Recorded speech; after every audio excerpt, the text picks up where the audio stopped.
Баңгизаттарды интернет аркылуу жайылтуу схемасына бөгөт коюлду. Ички иштер министрлигинин басма сөз кызматынын маалыматына ылайык, Ички иштер министрлигинин баңгизаттарды мыйзамсыз жүгүртүүгө каршы күрөшүү кызматынын кызматкерлери 1-май райондук милициясынын кызматкерлери менен биргеликте кылмыштардын бирдиктүү реестерине катталган сотко чейинки өндүрүштүн материалдары боюнча атайын тергөө аракеттерин өткөрүү учурунда интернет тармактары аркылуу баңгизаттарды сатуу боюнча туруктуу каналы аныкталып, бөгөт коюлду.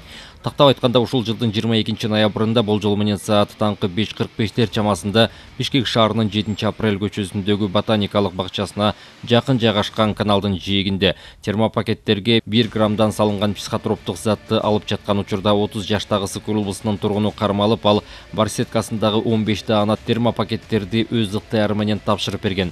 Алынган психотроптук заттар жашыруун жерге салуу үчүн дайындалган. Алдын ала тергөөнү өткөрүү учурунда кармалган адам Бишкек шаарынын аймагында интернет дүкөндүн операторунун тапшырмасы боюнча психотроптук заттарды жашыруун жерлерге салып, ал үчүн акчалай сыйлык алып турган. Кармалган жаран тергөө менен кызматташууну каалаганын билдирип, буга чейин психотроптук заттар салынган термопакеттерди алып турган. Буга чейин психотроптук заттар салынган термопакеттерди жашырылган жерлердин даректерин көрсөтүп берген. Көрсөтүлгөн даректерге милиция кызматкерлери барган учурда психотроптук заттар салынган 40 термопакет алынган.